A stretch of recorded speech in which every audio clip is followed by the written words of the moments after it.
നമസ്കാരം. നഷ്ടത്തിൽ നിന്നും കരകയറാൻ മാർഗങ്ങൾ തേടുന്ന കെഎസ്ആർടിസിക്ക് വീണ്ടും കനത്ത തിരിച്ചടി. ആനവണ്ടിയുടെ നട്ടലൊടിക്കുന്ന വിധത്തിലുള്ള തീരുമാനങ്ങളാണ് പുറത്തുവരുന്നത്. സംസ്ഥാനത്ത് 503 സ്വകാര്യ ബസ് പെർമിറ്റ് അനുവദിക്കാൻ സ്റ്റേറ്റ് ട്രാൻസ്പോർട്ട് അതോറിറ്റി തീരുമാനിച്ചു. യാത്രാക്ലേശം പരിഹരിക്കുന്നതിനായി നിയോജക മണ്ഡലത്തിന്റെ അടിസ്ഥാനത്തിൽ വിളിച്ച ജനകീയ സദസ്സുകളിൽ ഉയർന്ന നിർദ്ദേശമായാണ് പുതിയ പെർമിറ്റുകൾ അനുവദിക്കുന്നത്. എന്നാൽ ഗതാഗത മന്ത്രിയുടെ അടക്കം ഇടപെടലാണ് ഇതിന് പിന്നിലെന്ന ആക്ഷേപവുമുണ്ട്.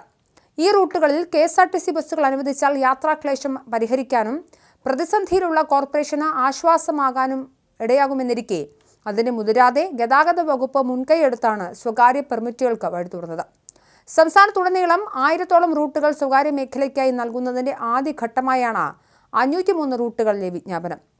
കിലോമീറ്ററിൽ 35 രൂപ വരുമാനം കിട്ടാത്ത സർവീസുകളെല്ലാം നിർത്തലാക്കാൻ ഡിപ്പോകൾക്ക് കെഎസ്ആർടിസി കർശന നിർദ്ദേശം നൽകിയിരുന്നു. ഇതോടെ ഗ്രാമീണ റൂട്ടുകളിലടക്കം സാമൂഹിക പ്രതിബദ്ധതയുടെ പേരിൽ നടത്തിയിരുന്ന സർവീസുകളെല്ലാം നിലച്ചു.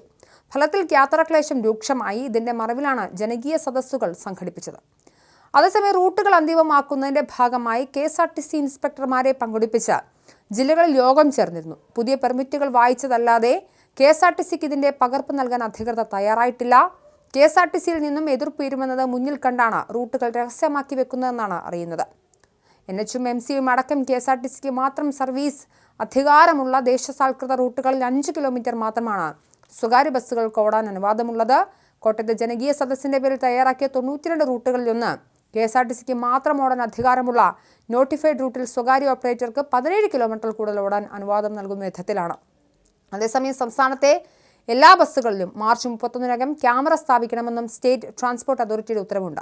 കെഎസ്ആർടിസി സ്വകാര്യ ബസ്സുകൾ, സ്കൂൾ ബസ്സുകൾ എന്നിവയ്ക്കാണ് ഈ ഉത്തരവ് ബാധകമാവുക. ബസിന്റെ മുൻവശം, പിൻഭാഗം, ഉൾവശം കാണുന്ന രീതിയിൽ 3 ക്യാമറകൾ സ്ഥാപിക്കണം.